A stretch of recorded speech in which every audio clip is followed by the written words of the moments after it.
Hey everybody, welcome to Bible Fun with the Duns. Today we've read Numbers chapter number 7. Now, if you felt like this was a really long chapter, I want to just tell you, you're not alone, and comparatively, you're exactly right. You may not know this. This is the longest chapter. John did. So we were kind of dividing up the chapters of what we were going to read this week. Who was talking about and who was going to talk about which chapter in our videos. And John was originally assigned, like, why don't you talk about chapter 7? He likes to look through with his eyeballs. So he goes and he gets his Bible and he goes, I think I want to do chapter 8. So you'll see John tomorrow. This is the longest chapter in what we call the Pentateuch. Now, the Pentateuch is the first 5 books of the Bible. So they're all written by Moses, and they're the Pentateuch because Penta means 5. Genesis, Exodus, Leviticus, Numbers, and Deuteronomy. This is the largest chapter of all of that. And listen, remember, it like literally talks about creation at the beginning, and yet the longest chapter of the Pentateuch is about a season of offerings, which is pretty intense and interesting. Mom, what's your thoughts? And so honestly, Preacher Hubs is preaching on this chapter on Sunday. I don't know if you're going to tell them that on Tuesday. Maybe not, but it's okay. It's going to be exciting. It's going to be exciting. The Lord has a good word. And so I guess I drew the short straw for this chapter. The short straw for the long chapter. So I win. Yep. But I've read through this already once, but today reading through, it's not that long. And the reason I think it's not that long is because we are set up in the beginning, and Moses and Aaron are preparing the tabernacle. And then they're going tribe by tribe. And remember, there are 12 tribes, and they're saying what each tribe is bringing as offerings. And so we see the first tribe in verse 12, the second tribe in verse 18. And it also they go day by day. Each tribe has, and I guess when you bring that much stuff, that's right, it's 12 solid days. You're gonna meet them out the way, and let's take care of this, because this is a lot of stuff. And then we get to the end, and I'm gonna talk about that in a second. But my mind is also on what we're focusing on in our small groups. I'm a small group leader. I teach a ladies' Bible study, or maybe they teach me. We have the most fun and exciting time every single week. And right now, we are going through Kingdom Stewardship, and it's taught by Dr. Tony Evans.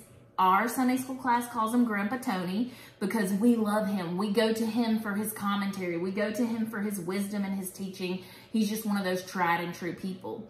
And what he's been showing us and pulling out as he's teaching us about stewardship right now is that a lot of times we think we're the owner of the things we see in our lives. And it's easy to think that way. We have jobs, we work, we earn the things we have. But if you really think about it, everything is God's.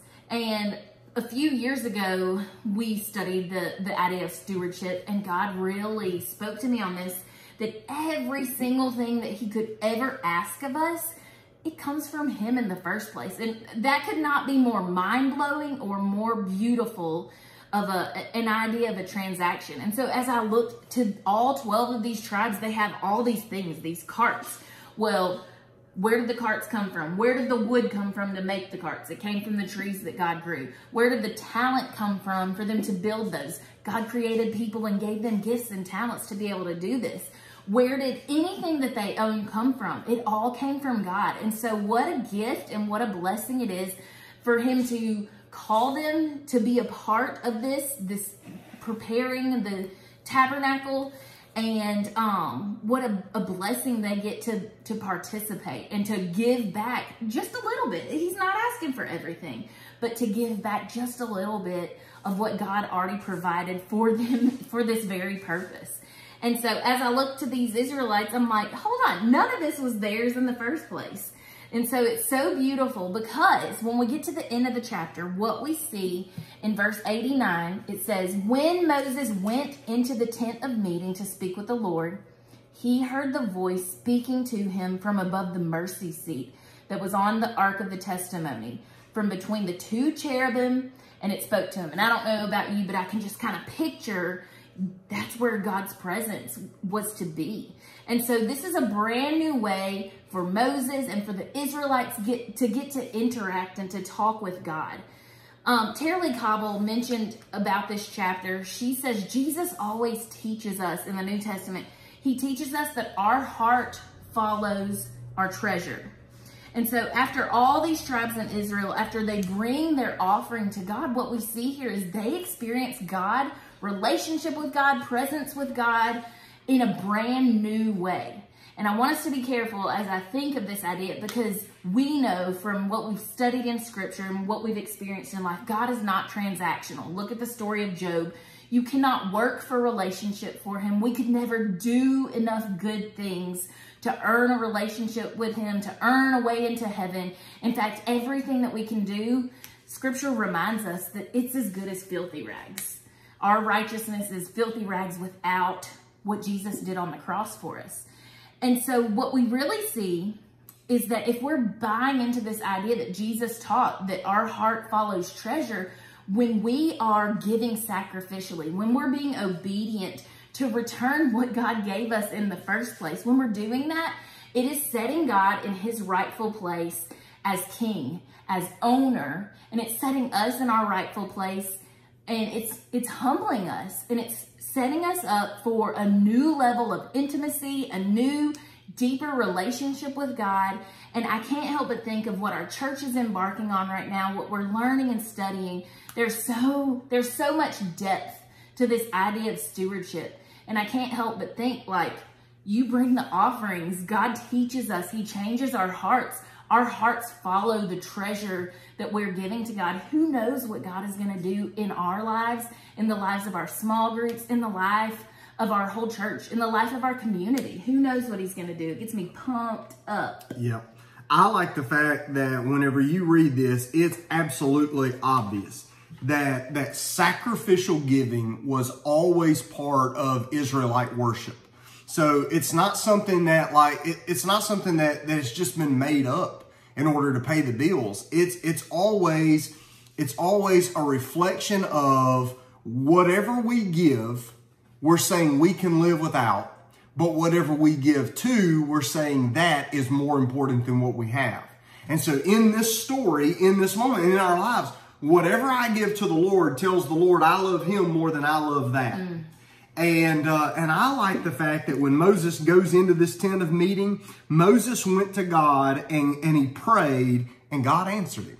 I love that. I think it's wonderful. And this worship center becomes the primary place where Moses meets with God. And it serves for generations to come as this place where people would go to meet with God. Well, I'm going to tell you, I want our church to be that. I want our lives to be that.